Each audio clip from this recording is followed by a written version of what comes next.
I had you in mind since the get go. It's just that it has taken me time to figure, out the settling in Florida. I've been dedicating a lot of time to Lake Sumter State College for the digital media program because I have to do a lot of developing stage of the associate degree program. And it took me a while. Took me a while because it has many, structured digital platforms that I got to put in place for the academic stuff. Also doing a lot of outreach, figuring out. So now I feel a little bit more stronger. So I decided this was like the perfect time to move on with whatever this podcast is going to end up being and helping anyone who's listening. But hi everybody. Today is a very special day because I got a superhero here in Florida, a super filmmaker. He's Brendon Rogers. He's a director, he's an actor, he's a producer.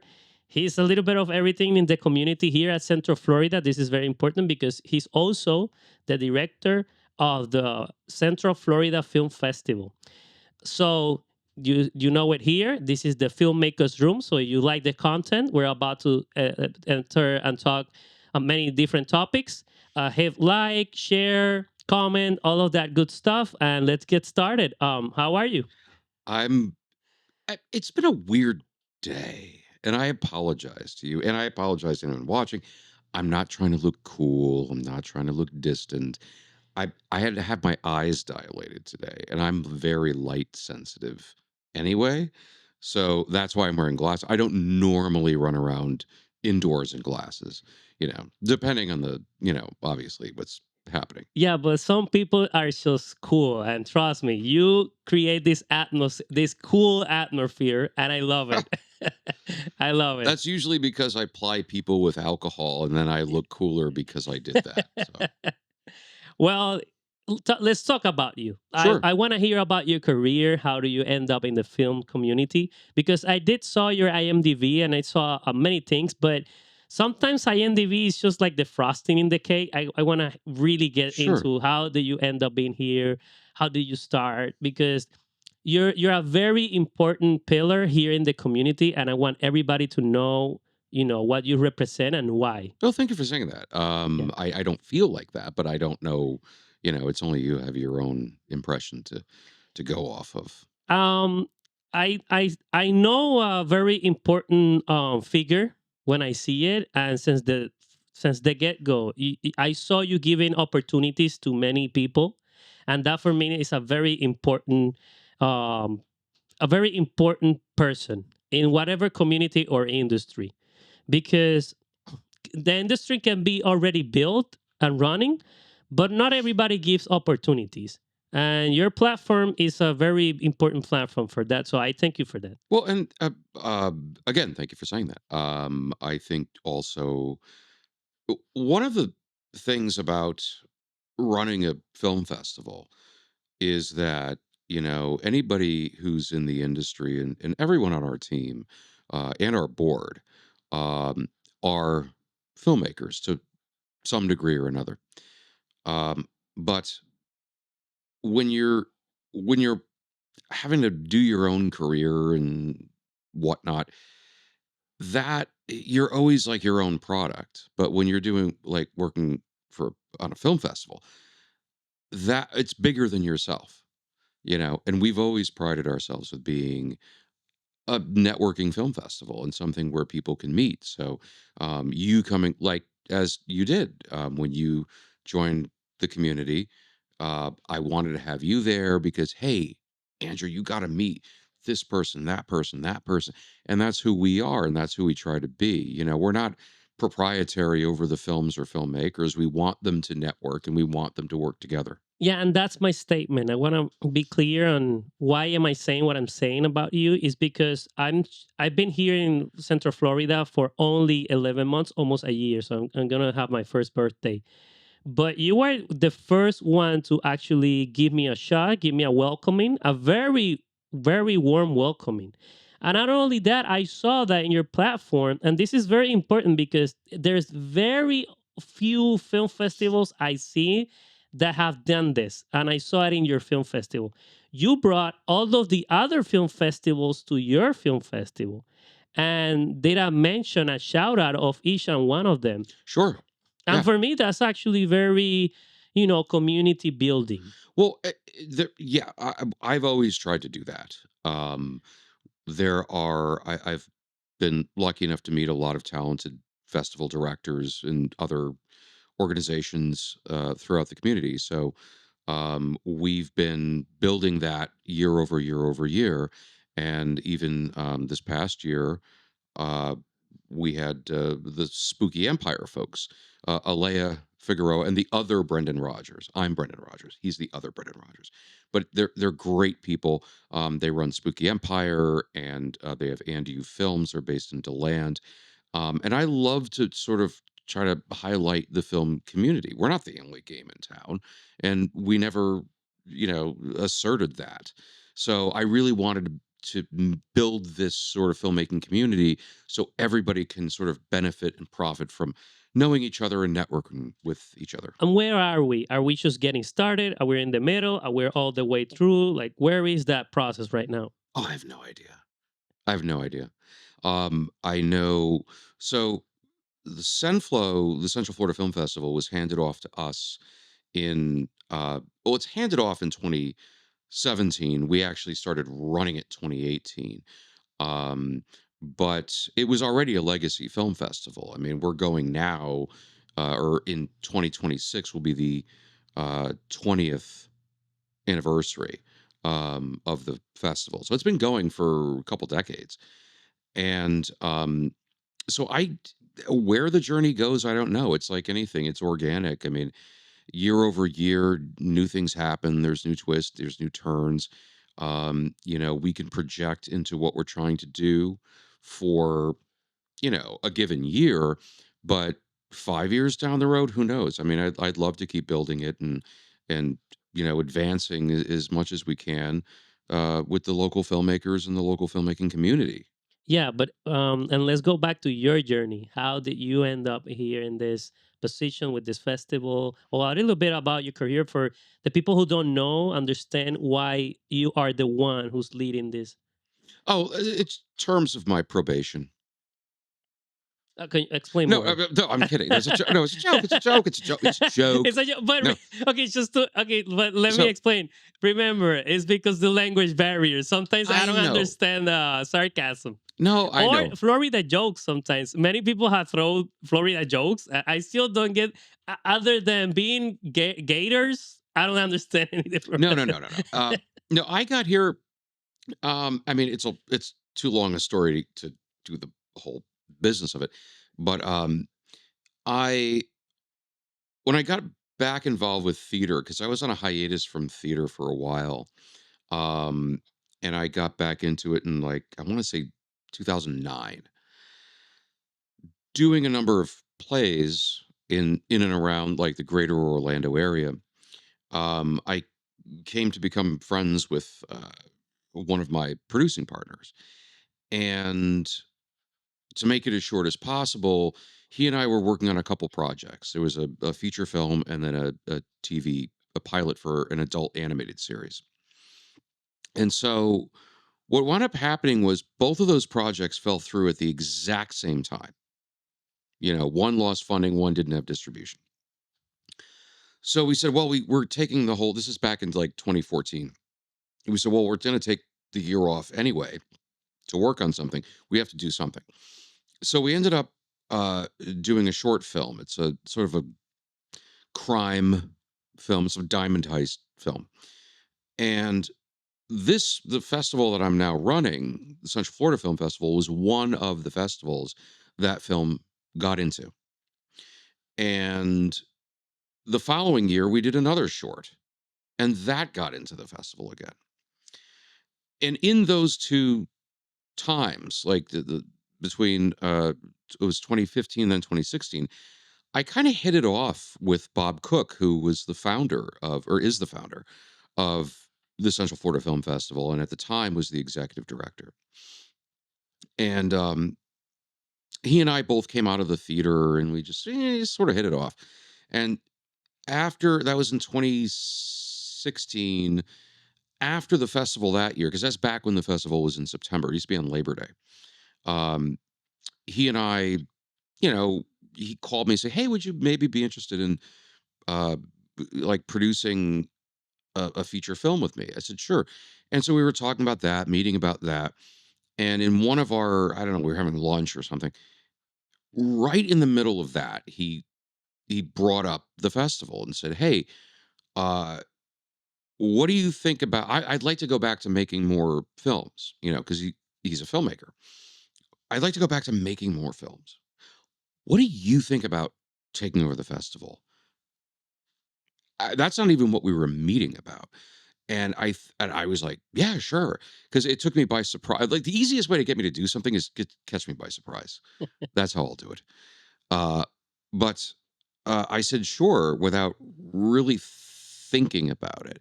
But that's all normally for me with most things. That's almost better because if you really ruminate on it and think about it, then you'll be like, well, I got to do this, I got to do that, and then you might not do it at all. So it's better for me just to jump in and figure it out. And that's really how it happened. So the following year, 2017, I he kind of showed me the process, like uh, how films get submitted, the judging system, who the judges are, and all the whole sort of behind the curtain stuff. And then he did the official handoff at the award show that he did. And this is when it was at the West Orange Cinemas in Ocoee. Did the official handoff where he said, "I'm retiring. This is going to be the new team." And we came in. And that was it. And then in 2018, when the tax season rolled over, we became the official stewards of the festival, and that was it. Then we were up and running and on our own, and brought it to Mount Dora, and actually that theater, that the Epic Theaters of Mount Dora, where we hold the festival, wasn't even built.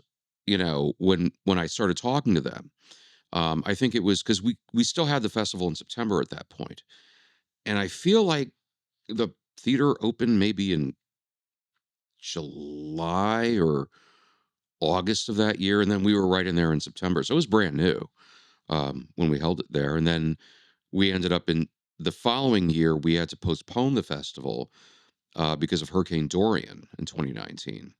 So I had kind of a come to Jesus meeting with our advisory board, and I'm like, is there any reason why we're keeping this festival in September? Because it's the height of hurricane season. Kids are going back to, it's like all this stuff going on. The weather's like insane. So we I put this exploratory committee together, and they looked at all the other festivals, all the other screening series within, 100-mile radius of Orlando, and said the two open times are uh, November and January. And to me, it was a no-brainer. Like, we're not doing it in November. You do anything in front of the holidays, nobody's going to spend money, or they're not going to travel if they're going to travel again for the holidays. And we're an international film festival. We have people coming in from all over the world. So we said, let's do it late January. And the theater was fine with it because it's January and there's not a lot of big wide releases happening from studios. So it just worked out, and it's kind of a circuitous way to get back to the question. And in all of this time, have you stick to the main original classic vision, or have you looked for new horizons, new targets, demographic? What is the festival looking for?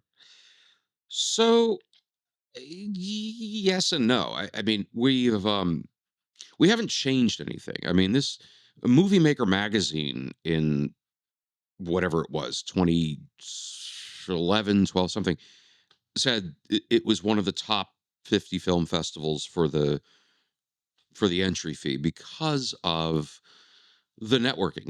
It's always been a networking festival. We don't, I mean, yeah, I like to bring in people from the industry for panels, or sometimes you get, a familiar face, a famous actor or writer or something at the festival. That's great to have. But it's always been about the promotion of the material that we are screening. Um, as far as changing anything, we so one of the things we did was we've expanded categories for the awards. Um, so we started to add, especially the first couple of years, we're like, we're getting a lot of like horror films. Let's do a horror short category. And then that expanded into suspense and thriller, because if it was horror and suspense and thriller, that can cover multiple genres right there. So like that got added. We put animation back in and stuff. But some of the jury awards have always been there. Dramatic comedic features, dramatic comedic shorts, Florida Project, Student Project, those have been there forever. So we've expanded in that way. And we've gotten more submissions over And the years. and those submissions come from indie filmmakers or more big industry related projects. Or No, it's mostly indie. Yeah, I want to go there. How's the indie filmmaking community here at Florida? Because this is I know that I call them industry builders, the indie guys. I'm sure. an independent producer myself, and I think we bring a lot to the building of an industry. We're the spark of whatever end up being. And I think platforms like film festivals are crucial for that developing stage of the industry. So, where is or how is it doing right now? The indie community, is it thriving? Is it a little bit unstable? Where are they? Are the filmmakers here in Florida? Um, if it's unstable, I haven't noticed it. It's actually a really good, strong filmmaking community, and I think that's for a few reasons. You have, and this is also, you could extend this as well to regional and community theaters, because you have all the parks like the Disney, Universal, all the entertainment stuff and the attractions. It brings in a lot of talent. Um, a lot, obviously actors and things, but also the people, videographers and things in that, and effect Creators? artists. Yeah. I've known set designers for theater whose day job was they're at Disney, doing the sets and things at Disney. So there's all these people that are here with a lot of talent because of the entertainment stuff with the attractions. But if you're, let's say, an actor, like a serious actor, but your day job is you're playing, Tigger or Goofy or something at Disney, then it's not really scratching that itch if you want to do like dramatic work. So they moonlight at these theaters, indie films, and things like that to get that out of them, to the artistic side. So you get this sort of massive influx of talent who are expressing themselves in these like indie film or theater or whatnot, uh, which they're subsidizing by working at Disney or Universal or whatever, And I mean, we all have to do it. That's super peculiar because that's very authentic to here to Florida. It is. It's unique, yeah. But the filmmaking industry is very strong, and you have a number of theater. I'm sorry, theater, film uh, festivals, but also screening series that happen. And there's a lot of opportunities for those. And it's a reasonably tight community. Uh, One of the great things about running a film festival is you get to meet, hundreds and hundreds of filmmakers.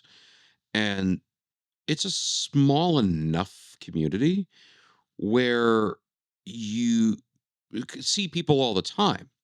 And you could also see them grow. I mean, I've known filmmakers who I've seen films they did, I don't know, 10, 12, 15 years ago.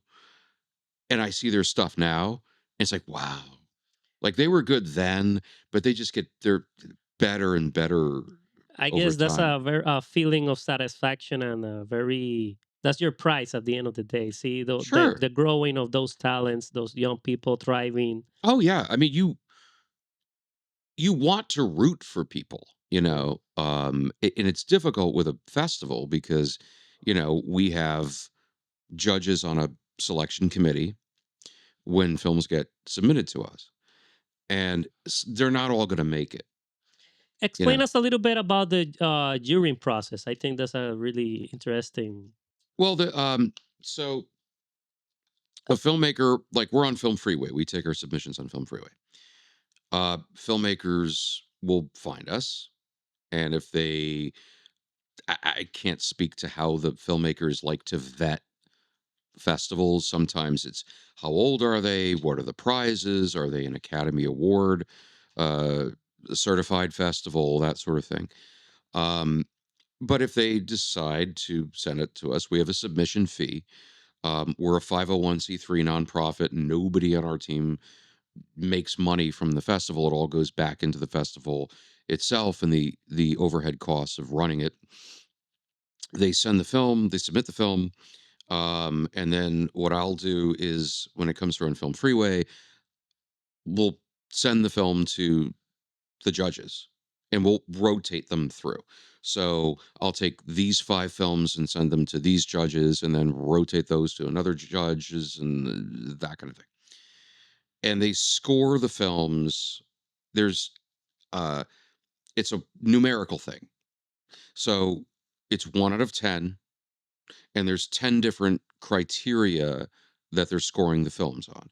Everything from originality, the story, the screenplay, the direction, the cinematography, the sound design, the music, the acting, production value, pacing, so on and so forth. And they'll do a numerical score from 1 to 10 in each of those categories. Then they send that back. Or what they log it and it comes through. Once a film has gone through all the judges, there's an aggregate score, and they have to cross a minimum threshold in order to get official selection. If they do, we select it. If they don't, we don't. I always offer the opportunity for filmmakers who are not selected, email me. We'll set up a call if you like. I'll tell you to the extent that I can the feedback of the judges. And you, as the director, have you been surprised by the results, or you can like call it like I think this has a good opportunity? Um, Once in a while, I'm more surprised when judges don't like something because I mean, we get a lot of submissions. I mean, we still have a month to go before we close for this season, and I've got well in excess of 200 films that were submitted, not that they're in. Um, I'm going to sound cynical saying this, but let's just say it's a short because most of the films you get with a festival are shorts because they're easier to make or less expensive to make. I,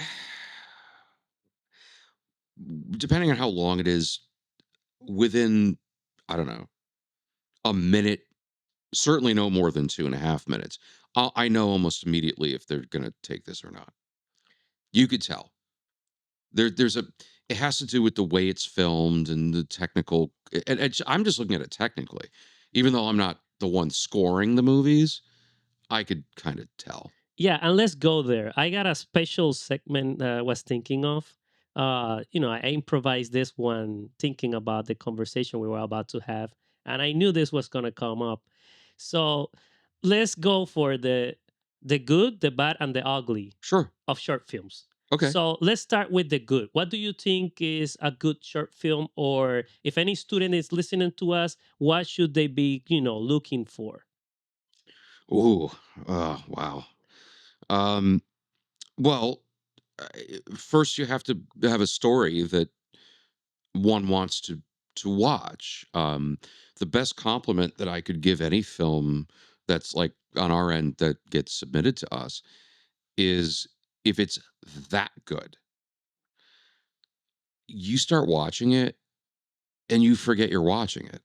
You forget that you're supposed to be analytical about the film, and you get just caught up. It's just so well made, and it's shot beautifully, and the story is compelling, and all of a sudden, you're like a few minutes go by, and you're like, "Oh, crap." Like, I'm supposed to be, like, in case I have to deal with a judge on it, looking at the cinematography or looking at the sound, and you just get lost in it because it's that good.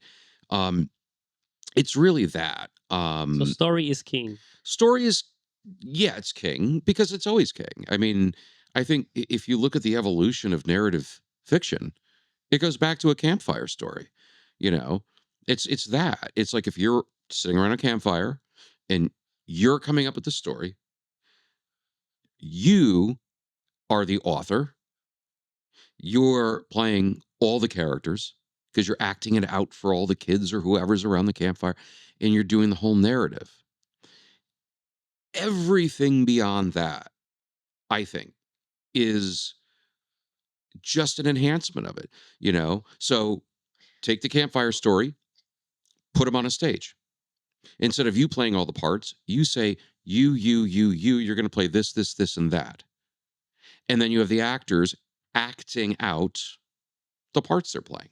Then you can add sets to it, lights to it, whatever. And then film is just a different medium of the same thing. It has to come from the idea, the story you're trying to tell. Yes, there are gonna be people looking for like the formula. Is it is it as is it's supposed to be a simple talking about the story and people? This is a person who has seen thousands of short films by now.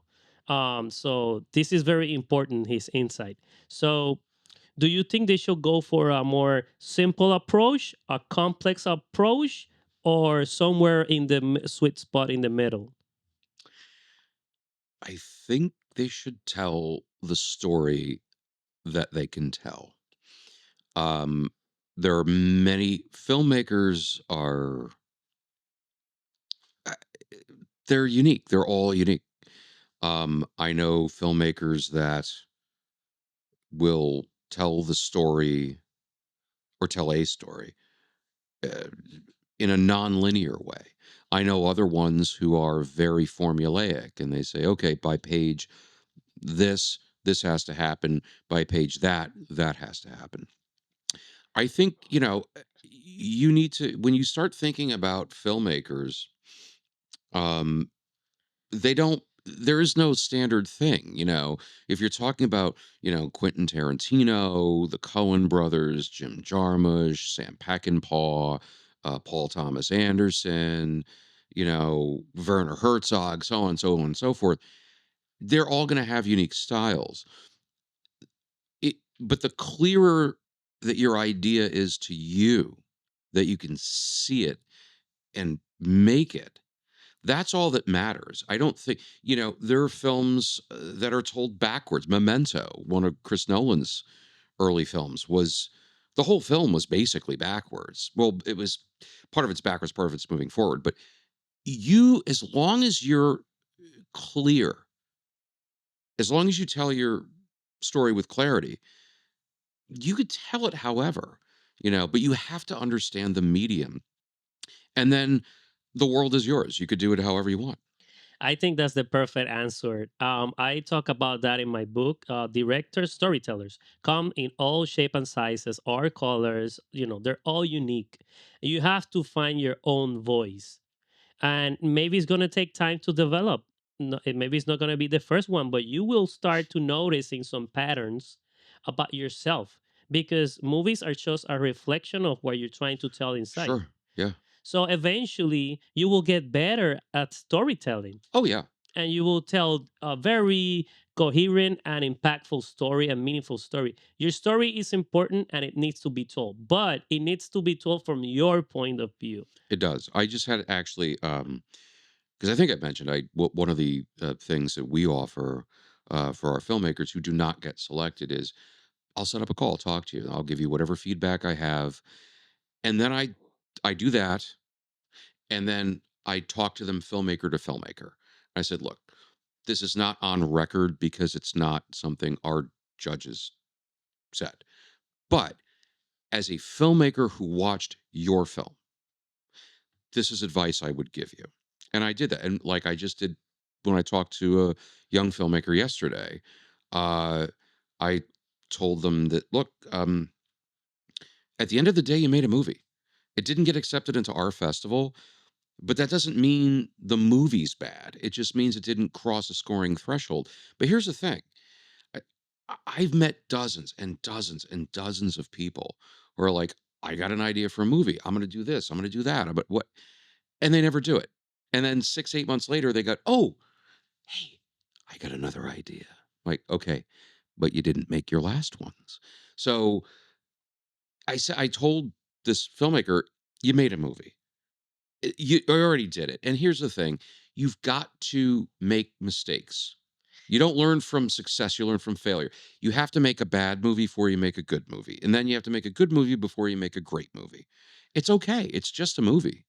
Yeah, the movie that is guaranteed to failed is the one you don't make. Yes. Is you're not gonna have a shot if you don't make it.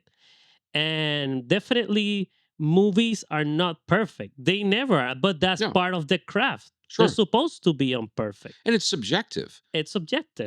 so Maybe it didn't get into your festival because it wasn't its place, but there will be another place for it. sure, absolutely. Yeah. And we have uh I've had filmmakers who didn't get accepted say, "Well, it's a comedy or it's a horror." I'm like, our judges are industry professionals. They're not scoring movies on, did it make me laugh? Did it make me cry? Was I frightened? Was I amused? It's purely technical. And art is subjective. That's Hollywood's problem. Yeah. That's the reason why you see these movies now. Everything is a rehash of something else. It's a remake or a reboot or a sequel or a soft reboot. Um, Hollywood has the misfortune of having a business model that contains an art form, and art's subjective. What you think is funny, I might be like, that's not funny at all, or vice versa. Yeah. So when we say the good of the movies is subjective. Everything. So is the Yeah. bad. So let's go for the bad. What do you think, from your point of view and your expertise, is the bad? Bad sound. Bad sound. There's You can forgive a lot of mistakes on any film, but sound design, or not even sound design. Who I've told filmmakers, I was on a panel at Filmapalooza in 2019, and this came up where their filmmakers were asking everyone, because we're all festival programmers that were there, and they said, "Well, how do you get? What's the best way to get into a festival? Sound. Either raise the money or save the money or get somebody who could do it for free if you can. Pay an audio person, pay a sound person. It is the singular element of a movie that is purely technical. Camera angles can be weird, lighting can be weird, actors can make weird choices, editing can be jinky. You can toss that up to, artistic creativity. Bad sound is bad sound. It's all the story. People just students just don't get it. It's a crucial sound. When I remember my first few short films. I remember people when they finished seeing my work. Oh, I loved it, but because of the audio, I kind of didn't understood it.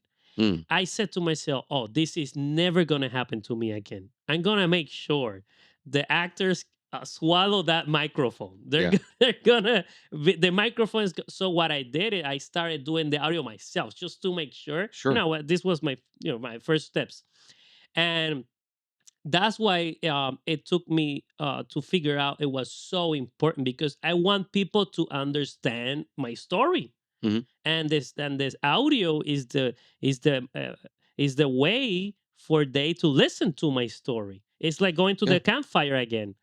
and It, consistent.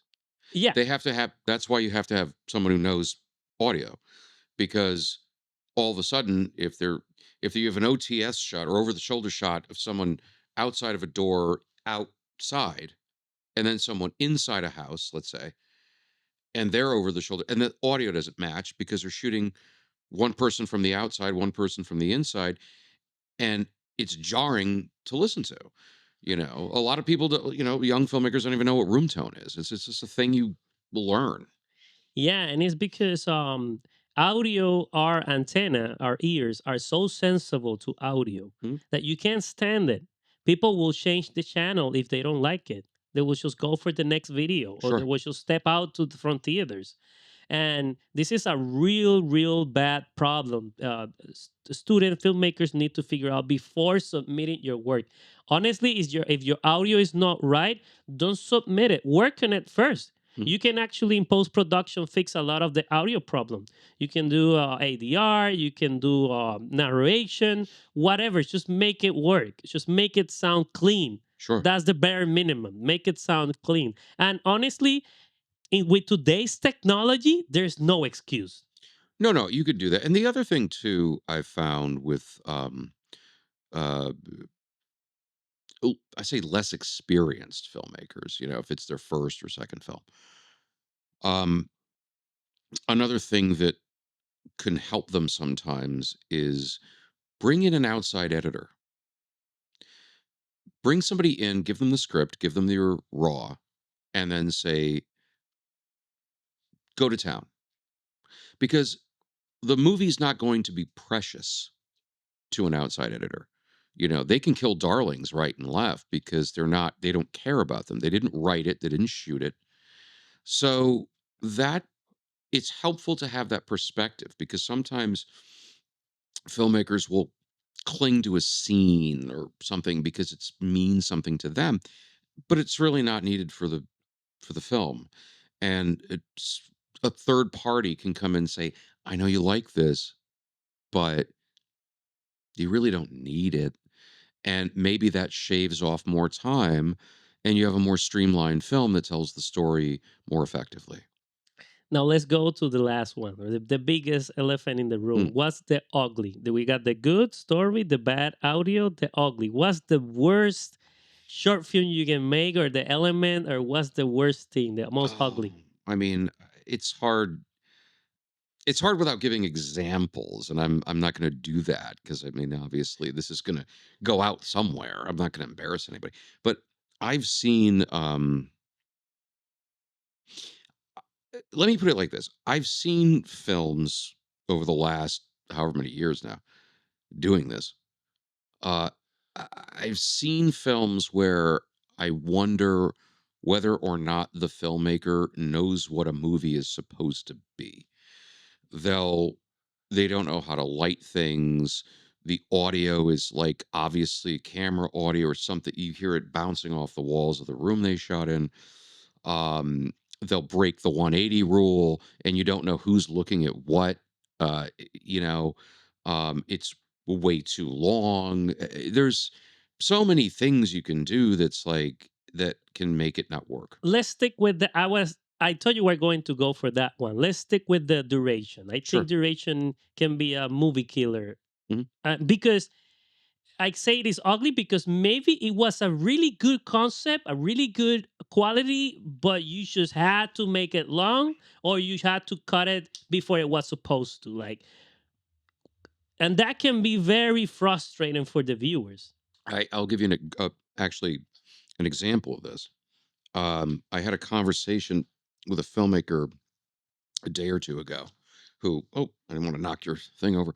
Uh, I about their film because they submitted, they didn't get accepted. And I did the filmmaker to filmmaker chit chat. And I said, this is not a judge note. This is a me note. And this is me having produced films also before and had to come in and, give notes on an edit. I said, your movie has two endings. And where I thought it was going to end when I first watched it, I thought the idea itself, what the movie was trying to be about, it wasn't it wasn't an original idea, but I thought where it was going to end. It's like that is a neat way to end it. And then it went on for 7.5 more minutes. And I said, and I told the filmmaker, pull in find someone who can edit. Did you edit this? Yeah, I edited it. Okay. Find somebody else. Find another editor. Uh, and let them have a crack at it and see what happens if you end it here.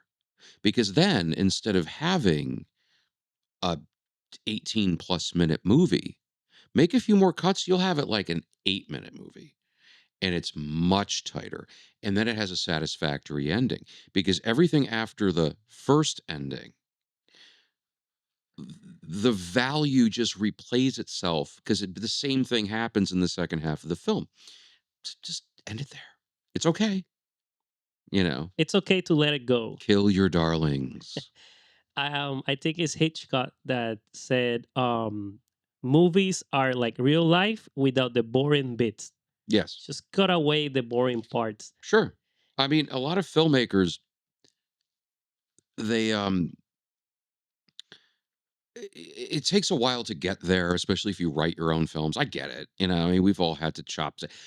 I've produced films that I was also would have a role in, and I've had to cut entire scenes out that I was in the film. And it's like because on in this because there's the you write 3 movies or you make 3 movies: the one you write, the one you shoot, the one you cut. And when you write a script, you're like, oh man, that scene's great, and it works on paper. But maybe when you shoot it, the DP didn't do something right or didn't understand the intent or the it just didn't come it doesn't play well or you realize you watch and you're like yeah it worked on paper but it doesn't belong in the film and then you cut it but you have to have that that attitude where nothing can be precious. I mean the old rule of doing uh editing is you should cut out everything you can, and then if you cut out anything else the movie won't make any sense. And then you've got it all out there. Yeah, I think another very ugly one, and you kind of mentioned it, is originality, authenticity. Sure. Because yes, you see a lot of cliches, and they're bad. Stay away from many cliches. Try to be original, but copyright is very valued in this industry. Mm. Just be as original as you can. Just don't do what other movies have done and just replicate it step by step. Just make your own craft. But I think just copying out other people's work will. I think that's the one of the ugliest things you can. What's funny that you mentioned that because this happens to us almost every year. We get, I guess, what you would call fan films, and I probably shouldn't even say this because they do pay to submit, but yeah, But don't there's a bother. fine line No, no, between no, no, no. Wait, hold. yeah, Hang on. There's more. They the fan film. They'll do a Star Wars film. Let's an say. homage. But it's a Star Wars film. It's a Star Wars. So Yeah, when yeah. you start using music stings by John Williams, when you start using lightsabers, when you start dressing them up as like Jedi, you can't like I had a call with a filmmaker one time. One of these fan film people, I did request a call and I called them. And I told them, look, we can't script. They're like, well, we say right on there it's a fan film. I was like, I don't care what you put on. Here's the thing. Disney doesn't care. And I don't need a cease and desist from a Hollywood studio because of a film that we should have known better that we can't program. And I said, it doesn't matter if it's not, we're charging money. The general public or other filmmakers, they buy passes to the festival. I can't charge somebody to see something that's copywritten by somebody else. When you get films submitted to the festival, there's a sort of unwritten agreement that yeah, you'll if they get accepted, you'll screen their film. They're not going to sue you for screening their film. They submitted it to you. But if it's trademarked, I don't care if it's Star Wars or comic books or whatever, we can't screen it. So, I mean, that speaks to your thing about originality. Sometimes it's not original at all. It's just piggybacking on another idea. Yeah, straight up ripping off other Yeah. people's ideas. Definitely. Yeah. Put it on YouTube. Do it and Yeah, put it on YouTube. and still you're gonna get red flags on the YouTube platforms. Just if you have if you want to have a solid platform on YouTube, and you don't want to get red flags, I don't know. At the end of the day, just make a screening with all your friends and see it, because it's not good for anybody. No. Um, Rent the you know what? Make whatever movie you want and go rent the theater and then screen it there, yeah, and then you can watch your fan film on a big screen. There's nothing wrong with it. no, I get you know why it makes me nuts is a lot of these films are actually good. Like there's really good production value. It's like, why didn't you take that and make something original with make your own sci-fi fantasy whatever thing? I don't know. exactly, exactly. Use your resources and all of that good energy for your own unique voice. Is your voice? Just make it here. People want to see your point of view. You can be you could be a first rate you or you could be a second rate somebody else. That That's all the those it's one or the other. that's it. There's the one or the other, and obviously you know the answer to that. If you want to make a long career out of this, if it's a joke and you're not taking that seriously, I get it. But if you want to make a very long lasting, um, if it's original, it's gonna have more duration. It's gonna be a movie that's stood the test of time, that Mm. endures. And talking about big studios, Hollywood, Disney, where is the big industry here in Florida? What's the activity? Where's the conversation? Maybe you've seen it growing, is taking part, is not starting yet. Where do you think it is? I think well, if you're talking about like the studios, like Hollywood studios or I will say mainstream Hollywood, big industry. went to Georgia. That's it. It went to Georgia. Um, Florida. But what happened? Well, Florida used to have film incentives. There used to be tax breaks and things in that would be offered if a film was being shot. And there might still cities or counties may still offer that to some degree or another. And just before you go there, I did heard even that years ago, maybe a decade ago, Florida was one of the top three states in Hollywood for filmmaking. Sure. Well, why not? I mean, it has you've got cities, you've got beaches, you got I mean, there's a lot of The different whole geographical package. sure. Y- So what happened then? The incentives, what happened? People are very curious in this Um, topic. well, Georgia started to outpace Florida with film incentives.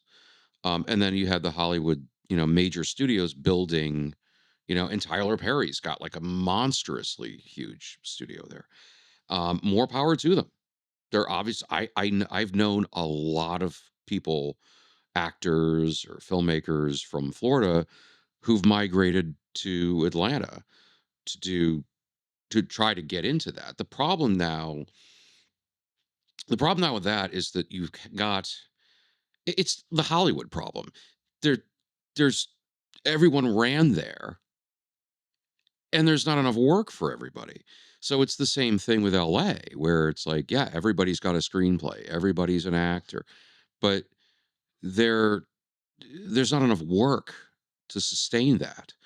Um, but the other thing too is that there's been and I've known a few people who've been wanting to push Tallahassee to reinstate the film incentives.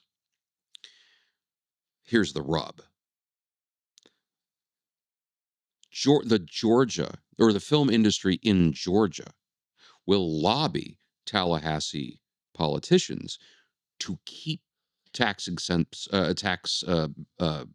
breaks from coming back, and that's why you'll hear Florida politicians say, "Well, why should we why should we give a tax break so that uh, Tom Cruise can fly him to Florida cheaper to shoot a movie?" And it's like, no, idiot, that's not why there's tax incentives. It's the same thing. I'll make it really easy on the local level.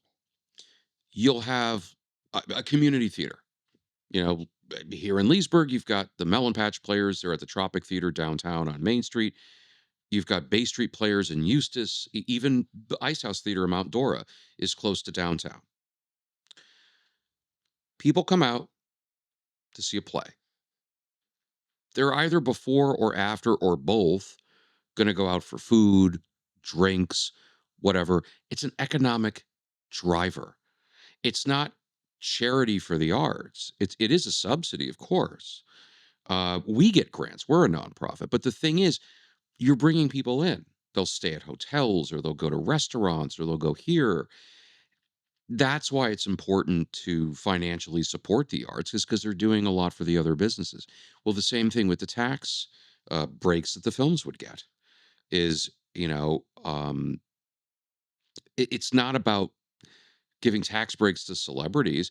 They're going to hire local people. They're going to rent gear from Chapman Leonard or some other yeah, place in Orlando that rents dollies or rents cameras or whatever that they need. They're going to stay in local hotels. They're going to use local electricians. They're going to buy food from local places. That's why it's important. And that's kind of a long way back to where's the film industry in Florida. It's trying. It's trying. Can it be done without, or it's necessary to have the tax credit? No, I think you can. I think sometimes well, For example, Florida might be a lower tax state hmm, than maybe Georgia. I have no idea. I don't know. I never lived in Georgia. But if it is, will that maybe, counter the tax credit they have? Well, I don't think so in that way because films, and as a filmmaker, if you do a movie, usually a film goes to an area because of a location. They go in, they shoot the film, and they go out. So it would be more about probably, having people come. Well, and they used to, by the way, years ago. I mean, Universal Studios was a studio. They would shoot. They have a backlot. They still do. The Dave schools over there. They have they would have like sets and things, and you could rent a sound stage or whatever. I mean, it's not cheap. But the problem is now, because of the fact that they took the tax breaks out, that's where, and I'm not talking about local filmmakers, I'm talking about like Hollywood people that are spending tens, even hundreds of millions of dollars to shoot a movie. That's where the tax breaks start to come in. Like you and I could get together and say, hey, we're going to shoot a movie for $1 million. The tax breaks don't mean as much, but it does mean as much if we were going to make $100 million movie. And that, I think that's where Yeah, of you have course. that issue. Got it.